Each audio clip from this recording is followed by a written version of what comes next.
You might have noticed a change in your neighborhood lately. Yep, Sprint stores are now T-Mobile stores. Now that Sprint is T-Mobile, you get more coverage, value, and benefits than ever before. We've invested billions to bring our 5G from big cities to small towns across America. And great coverage is just the start. From high-speed mobile hotspot data to weekly deals and giveaways, our customers get tons of great benefits. Head to your new T-Mobile store to learn more. Qualifying service and capable device required. Coverage not available in some areas. Some uses may require certain plan or features. See T-Mobile.com. Hey, IT pros, it's hero time. Someday we'll be back in the office, probably, hopefully. I'm sick of the kitchen. We need to get our meeting room audio ready. Sanitizing mics, aiming mics, booking technicians. It's our chance to shine. Or if you get Nareva Audio, it automatically adapts to any room configuration, so you basically do nothing. But you're still a hero, just a smarter one. Click to learn about Nareva Audio. Draco Malfoy, Part 2. May I have your attention, please? May I have your attention, please? Will the real Weird Sisters please stand up? We're gonna have a problem here. We're the Weird Sisters, we're the real Weird Sisters. All you other Weird Sisters are fine, we're not the victors. Will the real Weird Sisters please stand up? Please stand up. Please stand up. Hi, and welcome to The Real Weird Sisters. I'm Alice. And I'm Martha. And today we're here to talk about Draco Malfoy in the third book. Martha, we're back on Draco. It's been a very long time since we talked about him. God, this place has gone to the dogs. Draco Malfoy. What was that? Is that McGonagall? Yeah, good. See, I did a very good impression if you understood it right away. Great impression, Alice. Hey, you knew really who it was, and all I said is his name. When is that? When does she say it like that, though? I think it's in the first book, like first movie, when she's like calling out names for the Sorting Hat. She says Malfoy. Yeah, she's like Draco Malfoy. Oh, I guess I can kind of hear that now. Wow, Alice is an excellent Maggie Smith. Those who didn't know. I don't really know what inspired me to say it like that, but when I said Draco Malfoy at the start of the episode, I heard that in my head. So I think that's why I felt the need to say that. Yes, 1, 2, 3. Feraverto. Oh, God, see, that's Alice's really good Maggie Smith. We are already seeing it, so good job, Alice. Yeah, right. Unfortunately, this is not a McGonagall character study. I think out of all the things we say on our character studies, this is not a blank character study. It's definitely one of our most stated catchphrases at this point. It's not a good one. I definitely hear myself saying that all the time, and every time I say it, I kind of want to kick myself. Yeah, I definitely say it a lot, too. Yeah. So, anyways, we are back to talk about Draco. This is not a McGonagall character study. This is the Draco Malfoy character study. And this, like I said, it's been a really long time since we talked about Draco. We've only done part 1 so far, and it was over a year ago. We did it in June 2020. So yeah, wow. So we should have, if we had done this 2 months ago, we would never repeat ourselves. We are kind of running into the same problem we did with Molly. Right. I don't know if we're going to have quite as crystal clear of a memory of what we talked about as we did with that Molly episode.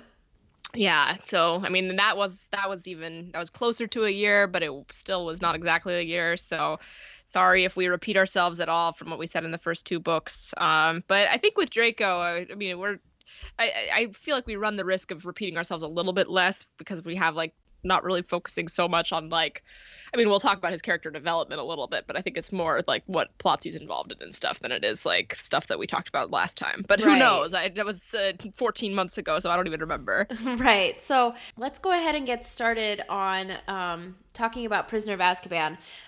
We kind of have... he has a few main plots. He has kind of some side plots and then his main plot. So the side plots, I would say, are... Dementors and his like taunting of Harry about his fear of Dementors. So we'll go through that one first. There's also kind of a smaller plot of Malfoy like knowing more about Sirius than Harry does and kind of understanding Harry's connection to Sirius. So that'll be a shorter conversation. Quidditch is a big role in here, so luckily we'll get to talk about sports, Martha. And so, yeah, Draco's role in Quidditch and his rivalry with Harry is kind of a larger plot throughout this book. And then the biggest plot is definitely the Buckbeak and Hagrid rivalry and kind of like the plot to try to get Hagrid fired. Yeah, and this is one, I mean, we talked about this in the first Draco character study of like not really having that many like Draco-centric plots, but this Draco Buckbeak stuff is definitely one of the first, like Draco is kind of driving the train here. And now I guess it's Lucius behind the scenes a little bit more too, but this really is a very dark look for Draco of like he really, I'm not blaming him 100% because I know it's his father, a lot of it too, but he takes a pretty dark turn with, it's not just comic relief anymore of like him just being like a thorn in Harry's side. He is like a real threat to Hagrid and to Buckbeak, and he's going to be, if not for the Time Turner, he would be responsible for Buckbeak's death, him and his father, but like Draco's a big part of it. So yeah, I agree. And I think that this book, like you said, this is really where Draco starts taking a darker turn. I know people always talk about this book is really where the series takes a dark turn, but I think for Draco that really is true. Like he definitely, like you said, this is not a good look, and there's a lot of like really disturbing parts to this plot. There's definitely a lot of comic relief as well, but he's starting to become less funny and also a little bit just kind of disturbing. Yeah, exactly. So whenever Tim says, oh, the third book is where the series takes a dark turn, I guess he just means Draco becomes a much darker character. Right. Okay, so we will get to Buckbeak in a minute. Let's talk about the plot with the Dementors first, because that's sort of where we start with Malfoy in this book. We first see Malfoy on the train to Hogwarts, and he comes into the... So this isn't exactly with the Dementors, but it's sort of right before the Dementor incident. So I lumped it in there. You had to include it. We had to include it. Yeah. So we see Malfoy in the train. We see him. He's up to his old tricks. He comes in. I feel like, it's pretty classic. Every book we need to have a little like reintroduce Malfoy and like show how he's a jerk. So the three least favorite people appeared at the door. Draco Malfoy, flanked by his cronies, Vincent Crabbe and Gregory Goyle. Yeah, and then of course we have a whole paragraph about why Harry and Draco have a rivalry. Right, and like how it explains like how he's in Slytherin house, and he plays, Seeker on the Slytherin team and everything, and then describes what they look like. I feel like the descriptions kind of get more and more negative as it goes. Like this isn't a Crabbe and Goyle character study, but their descriptions here. Crabbe was taller with a pudding bowl haircut and a very thick neck. Goyle had a short, bristly hair and long gorilla-ish arms. Yeah, and it says they were both wide and muscly. So one sort of positive word, muscly. I feel like muscly, couldn't we just say muscular? But I feel like the word muscly is making it a negative word. Right. Very flattering description of the two of them. Yeah, okay, well, this is not a Crabbe and Goyle character study. The reason we wanted to include this part was because Malfoy goes, well, look who it is, Potty and the Weasel. Yeah, got him. It's kind of weird too how he doesn't even like acknowledge Hermione, but I guess she's kind of not involved in this altercation. She's sitting there, but she doesn't get up and like start anything like Ron and Harry do. Right. What's surprising to me is that Draco doesn't call Ron Weaselby here. Doesn't that start in this book? I thought that was kind of his. That's what he always calls Ron, isn't it? Not always. The Weasel was pretty good too. No, Alice, in the movie, he always calls him Weaselby, so that has to have started in the book, right? That's true, right? If it's in the movie. You thought that I thought Weaselby was really what he calls him. No, I just thought you were joking. I didn't totally get the movie reference, but... Okay. Well, I'm glad that you didn't think that I genuinely thought Weaselby was a nickname for Ron. We'll talk about that in Take 5 soon, I'm sure, but Weaselby makes zero sense to me. Well, I guess I kind of had merged it honestly in my mind and thought he did say it in the books at some point. No, I don't know where Weaselby comes from. Like he's Weasel, yes, and like Weasley, but like what is Weaselby? Yeah, it's a good point. I could just now that I think about it, it is super random, but I always kind of thought like it just was like a stupid nickname, like not necessarily to mean anything. It is stupid. Yeah. I'll agree with you there. So anyway, like I said, Hermione's not super involved with this. She does point out that Lupin is in the compartment with them, but otherwise it's mostly Ron and Harry like jumping up and like ready to fight. And then Ron's like, I'm not going to take any crap from Malfoy this year. I mean it. If he makes one more crack about my family, I'm going to hold his head. And he made a violent gesture in midair. Okay, never say that Ron doesn't set goals for himself. Yeah. But yeah, so anyways, we just get this like negative encounter. It's not really out of character. It's pretty much par for the course with where we've been with Malfoy so far. But then, he really, his main material for making fun of Harry throughout this book becomes the whole Dementor incident. So the Dementors happen shortly after this, and then it's like right after that Malfoy is already making fun of Harry. And it's sort of, not to blame him completely, but it's sort of Neville's fault that Malfoy knows about the incident. It probably would have gotten out anyway, but like the very first thing that we hear Malfoy say about it is, he's like, "You fainted, Potter? Is Longbottom telling the truth?" I feel bad for Neville here because Neville clearly like didn't mean to tell Malfoy, like knowing that he wasn't trying to get Harry, throw Harry under the bus with that, but it clearly like Malfoy weaseled it out of him. Yes. Just funny to imagine that conversation between Malfoy and Longbottom. Well, I also think it's possible that maybe Neville was telling someone else and Malfoy overheard it, but it definitely, he gets a lot of mileage out of this. So yes. So Malfoy's already like mocking Harry, and he's speaking in a drawling, delighted voice. And yeah, he's also like teasing Ron about it. Did you faint as well, Weasley? Did the scary old Dementor frighten you too, Weasley? Like how many times he has to say Weasley. I mean, that's why Alfonso wanted to put Weaselby into it, because he knew that he was like, we need to mix it up with something besides just Weasley. Honestly, probably Alfonso thought that it was Ron Weaselby. Probably. He read the book once, and then he was like, oh yeah, Ron Weaselby. Yeah. Okay, so yeah, he's already mocking him for it, and then throughout the book, he sort of takes every instance he can to like faint in the hallways.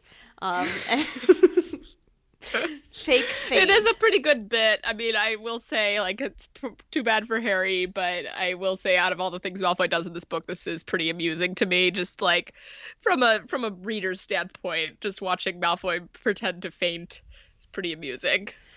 Yeah. So he does that throughout the series, or throughout this book, fairly frequently, but then it all comes to a head. It all comes to a head when he decides to take it to the next level at the Quidditch match. It's Gryffindor versus Ravenclaw, and he feels the need to dress up as a Dementor. You gave Mr. Malfoy quite a fright. Lying in a crumpled heap on the ground were Malfoy, Crabbe, Goyle, and Marcus Flint, all struggling to remove themselves from long black hooded robes. I do like, it looked as though Malfoy had been standing on Goyle's shoulder. And of course, this is a very important moment. That was quite some Patronus. That was quite some Patronus. So you gave Mr. Malfoy quite a fright. But yeah, so the Dementors at this match were Malfoy, Crabbe Goyle, and Marcus Flint.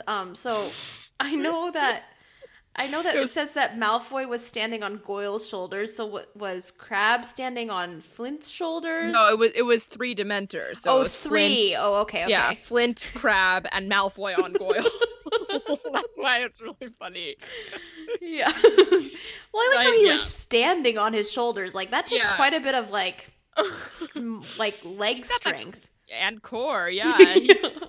Malfoy should be a Peloton trainer. I was going to say it's like a full-on, like, cheerleading stunt. Yeah. Especially for them to, like, walk around like that. Yeah. Maybe he was actually sitting on his shoulders.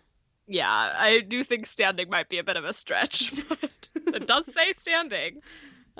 Yeah. So, anyway, I don't know. What do you think about this whole prank? Like, I think one thing we can take away from it is that Malfoy really didn't understand what it was about the Dementors that scared Harry. Yeah, that's true. I don't think Malfoy literally thinks it's just like the sight of Dementors is like a scary sight. And so I don't think Malfoy himself got very close to any Dementors, because I would think that Malfoy, if he saw the Dementors, would experience at least some of the same emotions that, you know, like Ron experiences. And if not, I mean Malfoy, we've talked about, like, he has had in some ways a traumatizing childhood, and like in terms of the way that Lucius treats him, you know, he's spoiled, but like he also has these like really unrealistic expectations. Seems like Lucius is always being let down by Malfoy and making it clear to him that way. So I feel like if Malfoy got close to the Dementors, it's possible that he could be experiencing some of those emotions.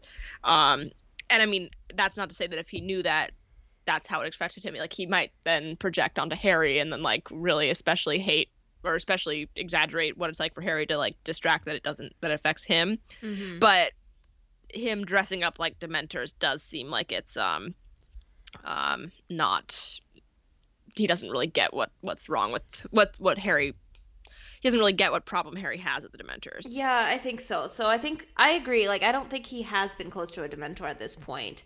And then the other kind of piece where I feel like it's sort of important is that I feel like this actually is what makes Harry feel confident enough to be able to cast a Patronus in the future. Like, he knows that they weren't real Dementors, but like he gets the chance to like actually cast a pretty strong Patronus and bowl something over with it.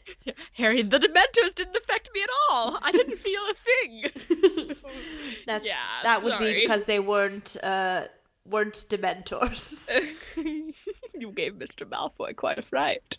That was quite some Patronus. That was quite some Patronus. So I do think that this, you're right, it does give Harry a little bit of a boost of feeling like he can actually do this now, and then that does help him later on. Yeah, so anyway. Thank you, Malfoy. We owe Malfoy a lot then. An unworthy trick, a low and cowardly attempt to sabotage the Gryffindor Seeker. Thank you, Professor McGonagall. I like how she calls Harry the Gryffindor Seeker instead of just Harry. Right. So anyway, it's kind of amusing. And then the other great part of this scene is Malfoy's trying to like get Malfoy and Goyle are like stuck in this robe, like they can't get out of this robe. So anyway, pretty funny. Kind of a side plot, but definitely important to the series because I think Malfoy, and I always kind of associate Malfoy teasing Harry about the Dementors as part of the reason that Harry was so affected by them. Like, it adds to his trauma. Yeah, I think so too. And I think it's also part of how he's able to succeed against the Dementors in the end, though. So that's the other, like, silver lining, I guess. Yeah, true. Okay, this is actually a pretty small side plot, but I think it's important, talking about Draco and kind of the knowledge that he has about Sirius Black and his relationship to Harry. So after they hear that there's been a sighting, it's like trying to catch smoke. It's like trying to catch smoke with your bare hands. After they hear that there's been this sighting, Malfoy comes over and he's like, I don't know that he necessarily is doing it right off the bat in order to kind of like flaunt this knowledge. It's just more to make fun of Harry, but then he realizes that Harry doesn't know what he's talking about, and then it's like even better to him. But he's like, he asks Harry if he's thinking of trying to catch him single-handedly, and then, like I said, it's sort of, he catches on to the fact that Harry doesn't understand why he would be trying to catch him. Yeah, so that is interesting, and it does give some insight into Malfoy's character too, because the knowledge that he has, like, that's not surprising that Malfoy knows, like, the backstory a little bit. At least he knows that Sirius was, like, allegedly the reason that Harry's parents died. There's some parts of it to unpack. First of all, I mean, it's interesting that Malfoy's like, well, if I were you, I would want revenge. He might just be baiting Harry a little bit, but then I also am like, does Malfoy really think, like, has Lucius told Draco that, like, Sirius was a Voldemort supporter? Like, how much does Draco really know at this point? Is he really just basing this on, like, what's common knowledge in the wizarding world, or has Lucius told him the truth, or has he told him, like, a fake story about this? Like, right. That's where I'm interested in that too. Yeah, because Lucius definitely knows that Sirius is not the reason, right? Like, Lucius doesn't think Sirius was a Death Eater. Well, I don't think so. I think, like, it is possible that he didn't know the whole story with Wormtail and Sirius, because I feel like that was sort of, like, the Death Eaters didn't even totally know, like, what happened there. Yeah. So it is possible, but I feel like I think he knew, like, Sirius wasn't, like, one of the, like, involved Death Eaters, you know, because he wasn't obviously at any meetings or anything. Right. So I don't know. I agree. I think it's kind of a little bit strange, but I could see at this point, I feel like maybe Lucius is still trying to kind of, like, keep up the act with Malfoy. Like, I don't think he necessarily has bragged about being a Death Eater to Malfoy yet. I don't think so either, and I kind of, that's what I'm thinking too, is that I think he sort of has fed maybe the same story to Draco that he's feeding to the Ministry, like, just, like, that he either maybe was involved, or, like, I think, because we know that Lucius is pretty cowardly, and I think is, like, pretty comfortable with Voldemort being gone, and, like, enjoying the, like, glory of not having to be subservient to somebody anymore. So I kind of think that maybe he either didn't know all the information and, like, just is talking about it, like, what the most of the wizarding world knows about Sirius, or he's telling this fake story because he's sort of still hiding behind, like, doing that act of, like, recanting everything that he's said before.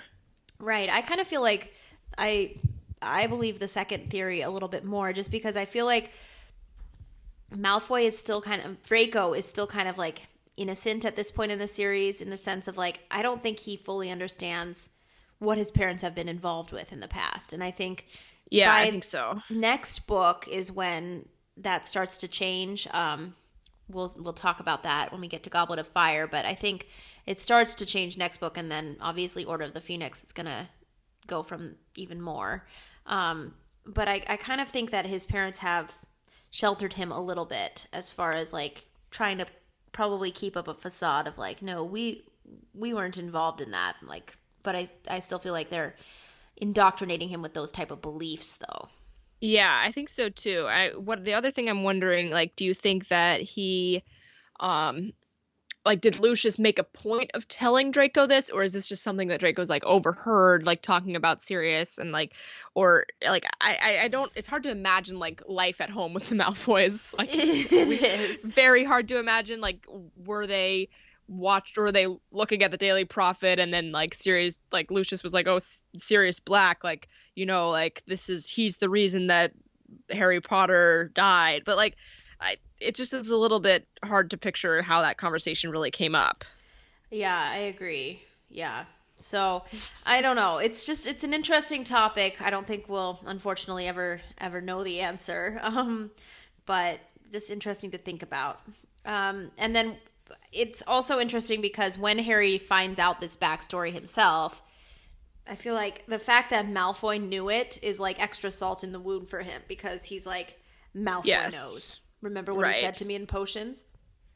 If it was me, I'd hunt him down. I'd want revenge. And you can tell that kind of, like, eats at him. Yeah, it makes him want to hunt him down and get revenge even more than I think if somebody else had brought it up. Right. I like how Ron's like, you're going to take Malfoy's advice instead of ours. It's not exactly advice. It's more of just like the sense of, I feel like Malfoy acting like he wants this like family revenge. It's like Harry has to like one up him in like the honor and then like, you know what I mean? Yeah, that's interesting because I don't think that Malfoy generally is really that motivated by family revenge. I don't either. I think that Malfoy was obviously talking a big talk. But then that was like, Harry couldn't stand to think that like Malfoy would want to go like be brave and take revenge. Like, no, that's more Harry's thing. Right, totally. Yeah. So I think Harry was motivated by that because he wants to be the person who does that kind of thing. Right, exactly. Okay, so our next plot is Draco in the Quidditch rivalry. So there's a few pieces to this. One, there's three main kind of interactions. First interaction is it's supposed to be a Gryffindor and Slytherin game, but it's terrible weather, and so the Slytherin team uses the excuse that Draco is injured to get out of having to play.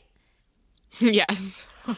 So that it's interesting that in this situation, the whole team is able to get out of the match rather than just bringing in a sub, because later on when Malfoy, in the 6th book, when Malfoy wants to not play at a game, they just bring in Harper as the backup seeker. But in this case, the whole team was able to get out of playing because of Malfoy's arm. Right. So yeah, I agree. I always thought that was a little bit of like a, I always found that a little bit hard to believe, like that they were just able to do that. But I don't know, I guess maybe Snape advocated for them or something. Probably, yes. So super frustrating because this is the match where Harry actually loses and, his Nimbus 2000 is killed. So, I think, it was clearly terrible playing conditions. I feel like they should have just postponed the match, but right, the game must go on. Yeah, I guess so. Yeah, right. That never seems to be something that is an option of actually just postponing the match. Right, and Malfoy's being super obnoxious about it. He's like looking outside as the rain is like pounding down, and he's like, "Oh, if only my arm was feeling a bit better." This is where I do think Malfoy is pretty funny. It's the way he talks. Me too. Like, so obnoxious. It is. It's hilarious. So, okay. So then the next kind of main Quidditch interaction is when Harry finally gets his firebolt back, and we get a little reaction from Malfoy as to, looking at the firebolt and everything. He's like, got plenty of special features, hasn't it? Shame it doesn't come with a parachute in case you get too near a Dementor. Yeah, then Harry does get him back good. Pity you can't attach an extra arm to yours, Malfoy, then it could catch the snitch for you. Yeah, I think Harry won that one. Yeah, I think so too. Especially because like the Dementor stuff was getting tired at this point. Like Malfoy's... It was definitely finding a new bit, Malfoy. Yeah, but sure you can manage that broom, Potter. Yeah. So I'm kind of surprised he doesn't try to I guess Draco knows that Harry has money, so he can't come for Harry's money with that and be like, oh, that's not a real firebolt. Although it does say he thinks that the Malfoy is being asked by the Slytherin team whether Harry's broom really is a firebolt. But I think Draco knows that he couldn't really come for Harry's amount of money, right, because that seems to be pretty common knowledge. Only make fun of Weaselby for that one. Right, exactly. Yeah. Okay, so then the main Quidditch match that they actually play against each other is the Quidditch final, and it's funny because we get a couple different interactions. One of them is Malfoy. Harry's getting actually really close to catching the snitch about halfway through the game, and Malfoy gets right behind him, grabs the tail of the broom, and pulls him backwards in the air. Yeah, Harry's about to catch the snitch. I guess that we learned that is against the rules. I didn't know that specifically was against the rules. Right. I've never seen such tactics. That's what Madam Hooch screeches. So And funny. Lee Jordan howling, "You cheating scum! You filthy cheating!" That doesn't even finish. And then Professor McGonagall shaking her finger in Malfoy's direction. Her hat had fallen off, and she too was shouting furiously. I don't yeah, agreed. It doesn't seem like that's like obviously against the rules. I guess you're not supposed to touch other people's brooms. It's kind of like I guess it's like in soccer, like tripping somebody isn't allowed, right? At least I don't think it is. I mean, yeah, that would be kind of that would be kind of awful. Yeah. I do feel like, yeah, it seems like you're not supposed to, like, it's not well, it is a contact sport though, because they're always like, well, I don't know. I feel like I they're don't think always it's supposed to be a contact in sport. the movies. It looks like a contact sport. Well, they definitely get penalized for when they knock into each other's brooms. So I think grabbing somebody else's broom. I think you're just supposed to like stay in your box or whatever, which is like in any sport. For the other than like wrestling, I guess. But I do know what I'm talking about here. Yeah, we're really good at talking about sports, by the way. So, there's other contact sports as well, Martha. What? Well, okay, thank you. Like tackle football, and like rugby. Okay, yeah, I feel like I called it tackle football. Yeah. As opposed to flag football, right? And touch football. Flag football gets really like a raw deal because it's like when you say football, you just if you're in America and you say football, it's just assumed you're talking about tackle football. That is so rude to flag football, which is just equally valid. And it's also rude to touch football. Okay, no, but what I was going to say is I believe that this is a rule, like that makes sense, but it's surprising to me that she's never seen such tactics, literally just grabbing somebody else's broom. Like, I feel like that's not the worst thing I could imagine a Quidditch player doing, and I feel like it would be a pretty common, like, you kind of instinctual to be like, okay, they're getting ahead of me, I'm just going to grab their broom. Like, that kind of seems like something that would happen more often than Madam Hooch is acting like it does. Right. Like, it does, I guess, I don't know. Maybe if it's one of those things where it's against the rules, like, most people just haven't even thought to try this. So that's why it's, like, so out of the box. But I agree. Like, it just seems like a bit of an overreaction from them. Like, I've never seen such tactics. I mean, okay, I'm pretty sure, honestly, we did talk about this on the Madam Hooch character study, so we should probably just quit while we're ahead. Pretty sure we had this exact conversation on the Madam Hooch character study. And this isn't the Madam Hooch character study. This is not the Madam Hooch character study, so we'll save it for a year ago. All right, so then at the end of this match, we get Draco's actually the one who spots the snitch. He gets really close to catching it, but luckily Harry's able to fly just a little bit faster than him. Thank you, Firebolt. And he's able to catch the snitch. So this is such a common occurrence at Quidditch games. I feel like the author often is like, how do I end this? And then it's like, oh, let's have the other seeker actually spot the snitch first, but then Harry's able to outfly them. Because I don't think Harry's actually that good at spotting the snitch. He's really good at flying. But it seems like oftentimes it's like I'm thinking about when Zachariah Smith is commentating and he's like, it seems like Harper's definitely seen something Harry hasn't seen. And Harry's like, oh, Smith is such an idiot. And then he realizes that Harper actually has seen the snitch. But then Harry is a very good flyer. I'm not denying that. I do think that it's pretty common for Harry to not be the one who actually spots the snitch first. It does seem a little bit cheap, though, that the fact that Harry has the fanciest broom. Well, I mean, yeah. I get it, I guess, and I don't know, but it just seems like they maybe all should be flying on the same brooms so that they we've definitely had this conversation before too, and I agree.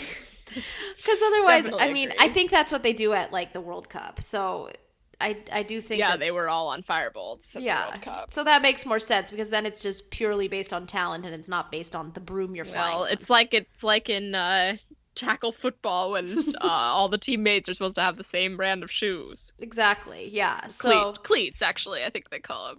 I don't think they wear cleats in tackle football. I don't think they call them shoes, though. I don't know. I think they do. What would they call them? Cleats. They wear cleats in soccer. Well, those are soccer cleats. Okay. Well, we'll need to get the official word on whether you wear cleats in tackle football, but I'm pretty sure you don't. But I think it's pretty common I mean, it's pretty realistic that they would all have different types of brooms, even though some of them are faster than others. But it's like, in high school football, high school tackle football, there's some people are gonna have better running shoes than others. And that's Better just cleats. the luck of the draw. better running cleats. Yeah.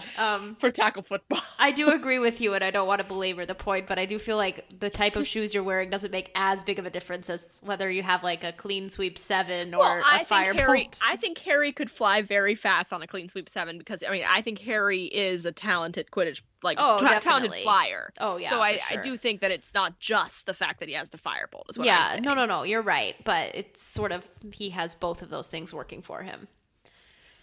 All right. I mean, and Malfoy has a Nimbus 2001. It's not like he's on a clean sweep 7. So right, and they're Malfoy pretty evenly matched. Honestly, though, like I room-wise. guess my main point was I feel like Malfoy is actually a decent Quidditch player. Like I feel like in the first, not the first book, but his first season, so the second book, I feel like it kind of is implied that, he obviously had to buy his way onto the team and all this stuff, but he actually isn't like a terrible seeker.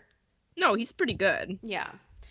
So that brings us into our main plot for this book, which is the Buckbeak and Hagrid stuff. So this all kicks off right away in the first lesson with Hagrid. So Malfoy doesn't waste any time. He's already like straight off the bat bashing on the textbooks. And some of it is funny, but you do have to really kind of look a little bit deeper and say, like, what does he have against Hagrid? He doesn't even know Hagrid at this point. I guess he went into the forest with him for detention, but like a lot of it is based on him just like mocking Hagrid for, like, he always is like saying he's so dumb and he's an oaf, and it definitely seems like it's based on a lot of prejudices that he's heard at home and he's reflecting back. Yeah, and this kind of plays into this book and then the next book too with the Rita Skeeter stuff, where he really does get pretty malicious with this Hagrid stuff in this book and the next book. And it kind of, I don't think the only interaction we really see between Malfoy and Hagrid before this is going to be the Forbidden Forest detention in the first book. And we don't really see Malfoy treating Hagrid that way so much then because he's so scared. So I think he might like to be as generous to Draco as possible. Like he has the like bad memory of being in the Forbidden Forest with Hagrid in his first year, and Hagrid not being really that responsible of a authority figure in that scene for Draco.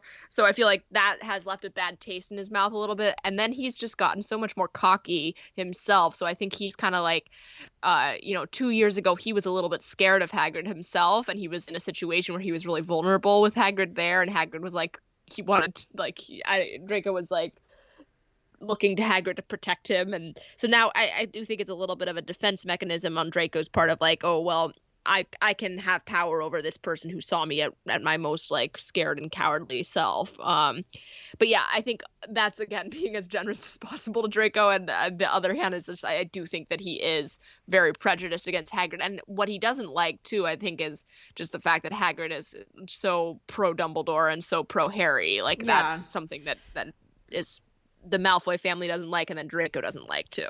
Right, I was going to say, like, obviously the fact that he's friends with Harry does not, make Malfoy like him anymore. But I do think it's definitely, not right how much he hates Hagrid straight off the bat. And also, if we look at the second book and we see the trajectory that Hagrid took in that book, Draco wasn't really involved with that, but Lucius was. And Lucius always hated Hagrid. So he's definitely getting that from his father, and I think he's sort of been put up to this by Lucius, like that I do think a lot of it's coming from himself as well. I don't want to let him off the hook, but I think that he's definitely been very influenced by his father, and definitely I do feel like Lucius said, try to like make sure that he doesn't succeed. Yeah, I think that that's a big part of it. And Lucius's bias against Hagrid comes, I think, especially from Hagrid's loyalty to Dumbledore, because that's like, as Lucius's role on the school board or the board of governors, like he's trying to get rid of Dumbledore, and then Hagrid is like a roadblock to that. Yeah, but I also think, I mean, and I'm not saying that you're disagreeing with this, but I think it's that, and then it's also the half giant thing, because yes, I definitely think like there's other teachers at the school that are very loyal to Dumbledore too, like McGonagall, and Yes. you don't see Lucius coming after her job. I don't think he likes her either, but he's not targeting her all the time. Yeah, so I think I agree, but I think it's not. He thinks like he's biased against the fact that he's a half giant, and then he also thinks that Hagrid is like, because of his bias against half giants, I think he thinks Hagrid is stupider. Oh, and yeah. so he like thinks I think Lucius is intimidated by McGonagall. Like he's not going Right. to touch McGonagall because she's McGonagall, but he thinks that he thinks he has power over Hagrid because Hagrid is not fully human, and he has the pure blood bias and the wizard bias or whatever. But then he also, I think, thinks that he can sort of control Hagrid more than yeah. he can any other Dumbledore, like any other professor who's loyal to Dumbledore. I agree. I mean, I think he sees him as like an easy target. Yeah. So anyway, Which personality-wise he is. Like Hagrid is very sensitive, yes, and he's like such a he's kind not- soul. Right, exactly. So I mean, I don't think it's because he's a half giant. I'm not saying that, obviously, but I do think that Draco can sense a little bit of vulnerability from Hagrid of like, this will really hurt him if I poke at this. And he's Which is what very, bullies do. Hagrid is insecure in his Right. whether or not he thinks he can be a teacher and everything. So I mean, just starting out like that, he does make an easy target in that sense. Yes, exactly. So it's definitely like the perfect storm to set this all up. Yes. But he wastes no time. He's like bashing on the textbooks, and like I said, some of like the lines that he says are funny, because it's Malfoy. But if you think about the darker like undertones of this, it makes it less funny. But yeah, then he's standing there. God, this place has gone to the dogs. Wait till my father hears that Dumbledore's got this oath teaching classes. Yeah. Thank you, Tom Felton, for that. By the way. But yeah, so he's like already really confrontational. Then Harry has this successful flight on Buckbeak. Now, granted, in the book, it's a flight around the little paddock. So it's much more tame. That's what they do in the movie too, isn't it? The other thing about that is that it makes a lot more sense because the class can actually see Harry flying around the paddock. They, believe it or not, when he flew off over the grounds, the class was all just standing there. We talked about this, but like they were literally doing nothing, and they didn't see Harry like demonstrating anything either. Right. So anyways, he's like annoyed that Harry's been successful at this. So I don't know if that was his motivation, like trying to prove that he could also do this very easily, or if he knew it was going to cause some sort of like scuffle. But he goes over to Buckbeak and he's very rude. Yeah, I really think like Draco's motivation in this scene, it's hard to analyze this really, but I think that this is Draco being very immature and childish, and he's just mad that Harry had a success in class in front of him and that he's looking like a fool because he had just been mocking Harry, and then Harry was able to succeed so much and is like being praised by the teacher and praised by the classmates. Everybody's clapping. Like Malfoy just literally, like a little kid, was like, he was just mad that his rival just had this success in front of him, and so he just went and did this like without really thinking about it at all, is really my thought. I agree. I don't think he knew what was going to happen here. And I think also like he's mad that Hagrid's lesson seems to be going well. So he wants to like discredit him and be like, well, it wasn't really much that you taught him. Like, this is really easy. So he's like, you're not dangerous at all, are you? Are you, you great ugly brute? And then, then obviously Buckbeak gets very angry about that. Which it's sad because poor Buckbeak, right a minute before this, apparently Buckbeak had bowed to Malfoy, because it says that Malfoy, Crabbe, and Goyle had taken over Buckbeak, and then he had bowed to Malfoy, who was now patting his beak, and Malfoy's, this is very easy. I knew it must have been if Potter could do it. And then he says what you said. But, like, it just is sad because poor Buckbeak, he was probably like, oh, this boy bowed to me, and I like him, and then all of a sudden he hears this horrible insult. He was trusting him, and he Yeah. He put his best talon forward. He stuck his toes out to Malfoy, and Malfoy totally let him down. I agree, that's sad. Poor Buckbeak. I love Beaky. Well, I'm glad Beaky got his revenge on Malfoy. I sure am glad. So, yeah, I don't know. I hate this part because it's so irritating as the reader to read this and see what Malfoy did to get in this situation, and then the fact that he's gonna get Hagrid into trouble over this. It's very frustrating to read. It really is. Yeah, Malfoy's being a big baby at first, and at first you're just as the reader, you're oh, maybe maybe Hagrid will get in trouble. Maybe Malfoy isn't as hurt. It's kind of funny, he got hurt, but he's not that hurt. But then it just turns into this huge deal, and it makes me feel so. I feel so for Hagrid and Buckbeak. Yeah, it's really frustrating. So, anyways, the funny part of this is Draco's reaction about his arm. He goes to the hospital wing. I do feel really bad for Hagrid because Hagrid, I think, is feeling so guilty about all of this that he doesn't really realize that Draco's being ridiculous and over the top about everything. But Harry and Ron and Hermione all see through it right away. And as a reader, you definitely see through it too, because we hear that Draco's in the hospital wing, and he's saying he's in agony, and he's covered in bandages and moaning, and so he's highly dramatic. Yeah, exactly.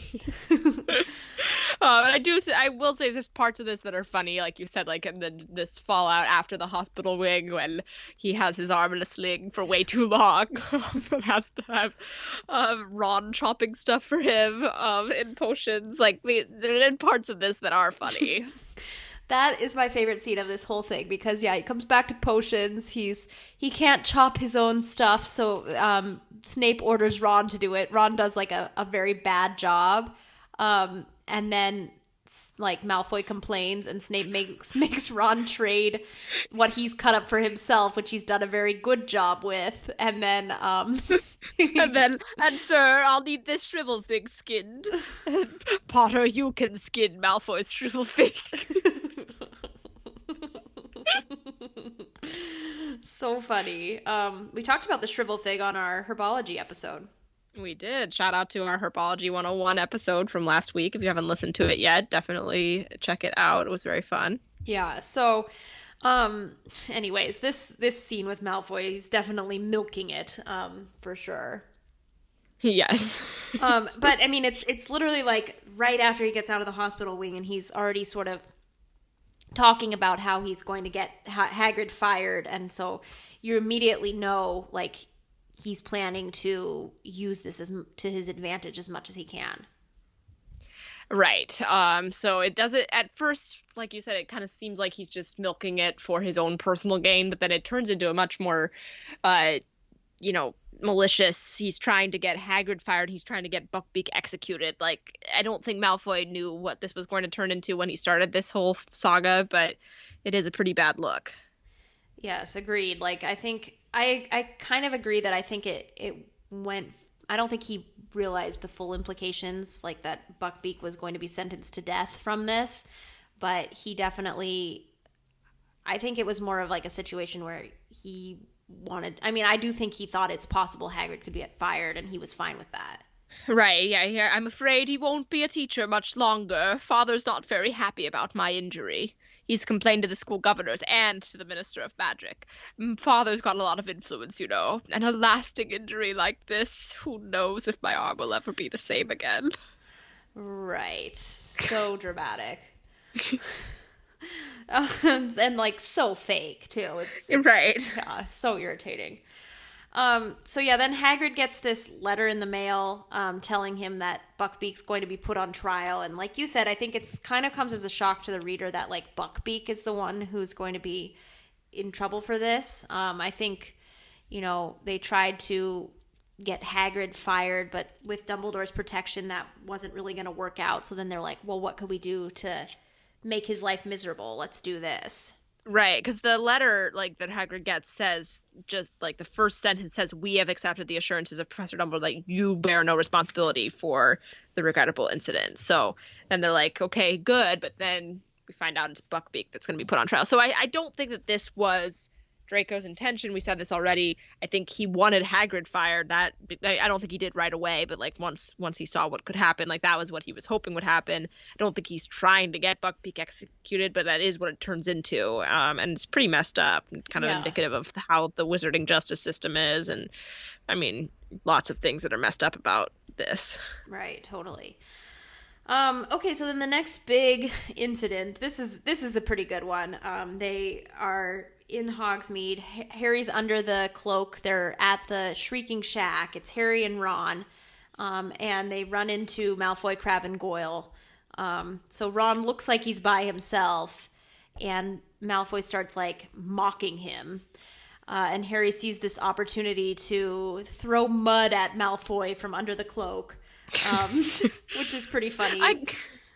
I can say I do understand why Alfonso switched it to snow in the movie. It's kind of ridiculous that he's able to really get this much mud to throw at Malfoy, but yeah, just to be clear, I kind of have conflated the two scenes in my mind of the movie scene with snow and the book scene with mud. Yeah. So pretty funny because also Crabbe and Goyle are like actually scared that they like think there's actually ghosts there. And then right. But unfortunately the cloak slips off of Harry's head for a second, so Malfoy sees his head. And then I do like how Malfoy screams when he sees Harry's head. You know, the invisibility cloak, as great as it is, like the fact that it's basically just like a blanket is not very helpful. Like I feel like they need to make it more like a Snuggie. Well, I think it is supposed to be more like a Snuggie than what we see in the book or in the movie, but because it's like the hood falls off of his head, but yeah, I don't know. I don't think it's supposed to look like the ghost costumes in Charlie Brown. Right. I don't know. That's where it's difficult for me to picture that because it's like it's a cloak, but you need to cover your face. So I don't know. I guess if it was like kind of like a hoodie where you could like cinch it shut, that would maybe be the best, like around your face. Maybe that would be the best situation. Yeah, but then how do you breathe? Well, I think the cloak is pretty like lightweight fabric. Yeah. Then you can't fit 3 of them under it. Right, that's true. So that's where I do feel like it is. I don't know. I don't think it's just a blanket though, because then you wouldn't it wouldn't just be the face slipping, you know, like it would be your whole front of your body slipping, right. You know. I know. I don't really understand. We don't need to dwell on that. Okay, so then Malfoy then races back to the castle and manages to tell Snape that he's found Harry. So we don't need to go into that scene, but we know that Malfoy is very vindictive and a huge tattletale. Yeah, exactly.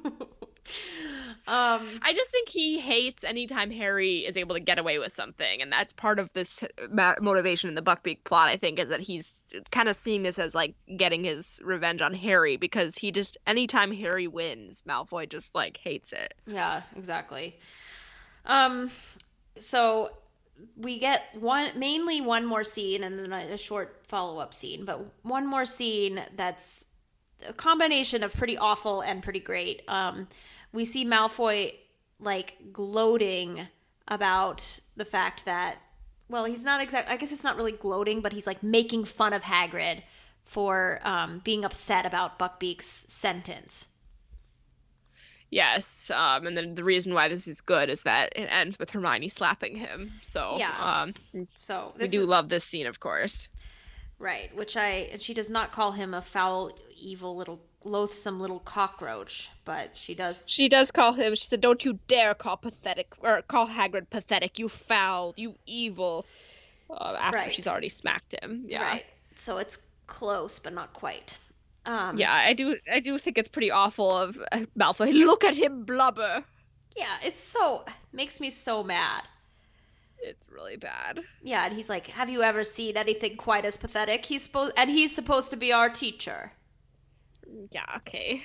Yeah, Malfoy looks really embarrassed when Hermione slaps him. Says Crabbe and Goyle looked at him for instructions, thoroughly bewildered. Yeah, then he just leaves. He's like, come on. And then they Right. leave. Right. So, and then the last scene we see of Malfoy in this book really is we see him reacting to the fact that Buckbeak has escaped, and he's very upset about it. He's mad. So, again, too bad. Obviously, it all worked out for the best, and seeing Malfoy mad about it makes it better. Yes. It says that he was furious about Buckbeak and convinced that Hagrid had found a way of smuggling the hippogriff to safety. But it says seemed how outraged that he and his father had been outwitted by a gamekeeper. So I do think it's status too of like thinking of Hagrid as the gamekeeper. I guess like the servant. I will. Right. I'll amend what I said earlier because I do think I forgot to mention that in the first book we already see Malfoy talking like slander on Malfoy, or talking a little bit of slander on Hagrid in Madame Malkin's.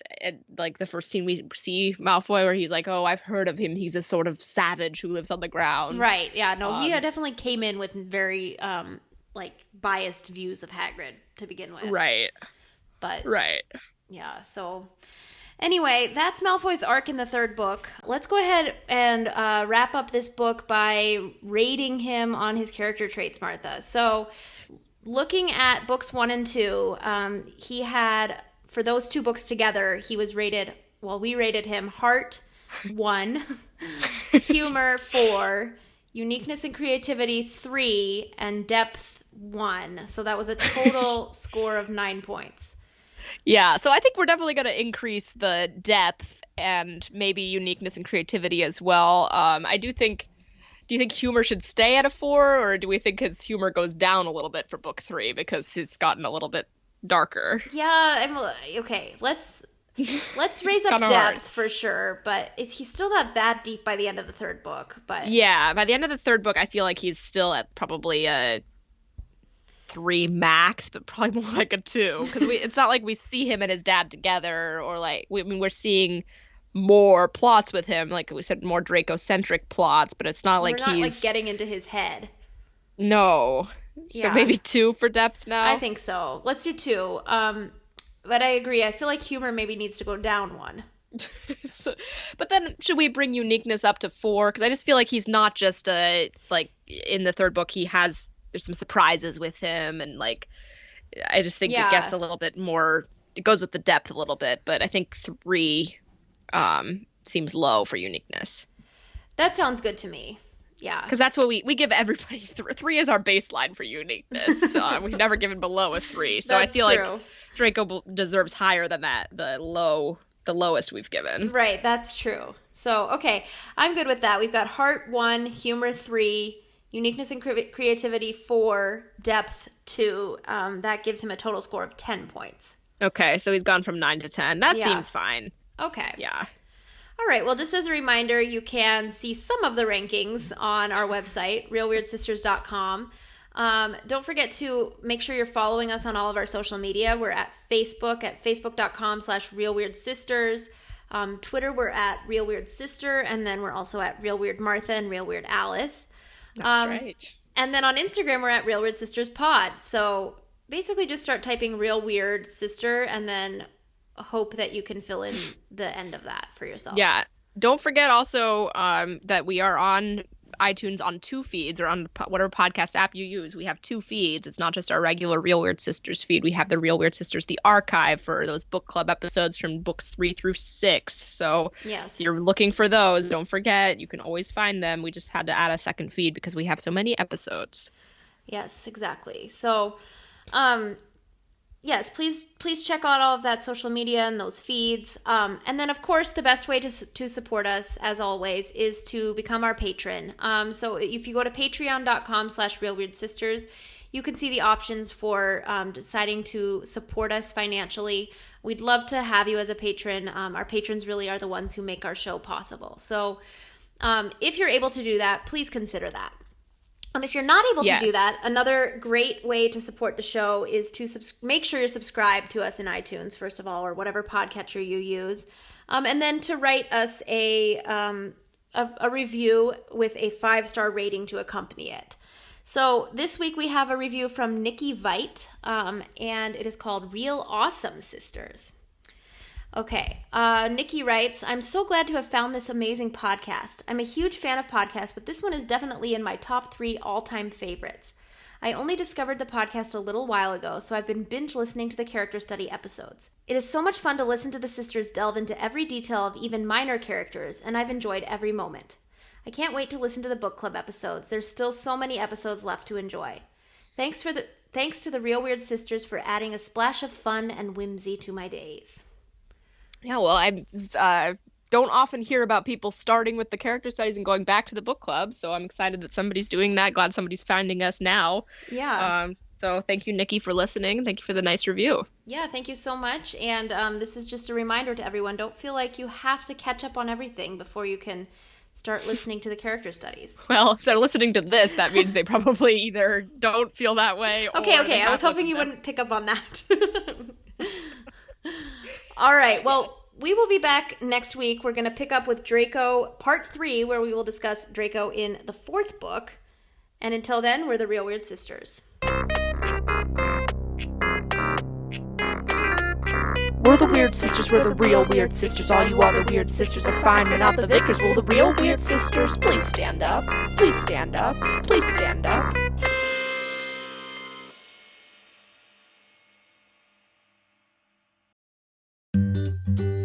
Switching to Geico is a good idea, especially when you consider everything. First off, Geico makes it easy to switch. They have licensed agents available 24/7 online or over the phone. But if it's so easy, you might start thinking everything is easy, even big wave surfing. And it's not. It's actually quite difficult. Well, if you switch to Geico, you could save hundreds on car insurance. And you could keep saving by bundling your motorcycle, boat, and RV, plus your home or renter's insurance. But saving money might lead you to make some questionable purchases, like a 20-foot feather boa. And do you know how hard it is to clean a 20-foot feather boa? Well, they do have an industry-leading mobile app you can use to pay your bill, file and manage a claim, or add a new driver. But when life gets a little easier, it makes you too confident, and you start calling everyone Ace. And you're better than that. Well, Geico has a 97% customer satisfaction rating and has been saving people money for 85 years. It's hard to beat that. But you're right. Switch to Geico. It's obviously a good idea. Today's podcast is brought to you by HelloFresh. With HelloFresh, you get fresh, pre-measured ingredients and mouth-watering seasonal recipes delivered right to your door. Skip trips to the grocery store and count on HelloFresh to make home cooking easy, fun, and affordable. That's why it's America's #1 meal kit. You've heard us mention Green Chef on the show before as well, and today we're talking about HelloFresh. HelloFresh owns Green Chef, which allows them to offer a wider array of meal plans to choose from. We love switching between HelloFresh and Green Chef when we're in the mood for something different or our tastes change. HelloFresh offers 50 weekly recipes featuring a range of flavors, cuisines, and ingredients so you'll never get bored. There's something for everyone, including weekly low-calorie, vegetarian, and family-friendly recipes. Fall is busy, but HelloFresh recipes save time that you'd otherwise spend meal planning, shopping, and chopping, so you can get back to what matters. That's one of my personal favorite parts of HelloFresh. It's so great that it cuts out all of the stressful aspects of meal planning and grocery store trips, and so I can really enjoy cooking and get dinner on the table in just about 30 minutes. Especially now with school starting again, we're going to be working full-time and running the podcast. I'm super busy, and so I'm always looking for every way that I can to simplify my life. Definitely. HelloFresh is also the first carbon-neutral meal kit, offsetting 100% of carbon emissions. As a result, HelloFresh's carbon footprint is 25% lower than store-bought grocery-made meals. So by skipping the grocery store and using HelloFresh, you're reducing your food waste by at least 25%. HelloFresh also offers the flexibility that you need with customizable orders every week. You can add extra proteins and sides, change up the serving size when you have guests, or just double up on your favorite recipes so your box works harder for you. You can easily change your delivery days or food preferences and skip a week whenever you need. So go to hellofresh.com/realweird14 and use the code realweird14 for up to 14 free meals, including free shipping. Again, go to hellofresh.com/realweird14 and use code realweird14 for up to 14 free meals, including free shipping. Switching to Geico is a good idea, especially when you consider everything. First off, Geico makes it easy to switch. They have licensed agents available 24/7 online or over the phone. But if it's so easy, you might start thinking everything is easy, even big wave surfing. And it's not. It's actually quite difficult. Well, if you switch to Geico, you could save hundreds on car insurance. And you could keep saving by bundling your motorcycle, boat, and RV, plus your home or renter's insurance. But saving money might lead you to make some questionable purchases, like a 20-foot feather boa. And do you know how hard it is to clean a 20-foot feather boa? Well, they do have an industry-leading mobile app you can use to pay your bill, file and manage a claim, or add a new driver. But when life gets a little easier, it makes you too confident, and you start calling everyone Ace. And you're better than that. Well, Geico has a 97% customer satisfaction rating and has been saving people money for 85 years. It's hard to beat that. But you're right. Switch to Geico. It's obviously a good idea. ¿Por qué esta Coca-Cola de McDonald's sabe tan bien? ¿Será la máquina? ¿Será el popote o el hielo? O quizás soy yo. No sé, Diego, pero vámonos, ¿no? El ¿por qué esto sabe tan bien deal? Un refresco de cualquier tamaño por $1, solo en el $1, $2, $3 menú de McDonald's. Precios y participación pueden variar, no se puede combinar con cualquier otra oferta o combo mío. Coca-Cola es una marca registrada de The Coca-Cola Company.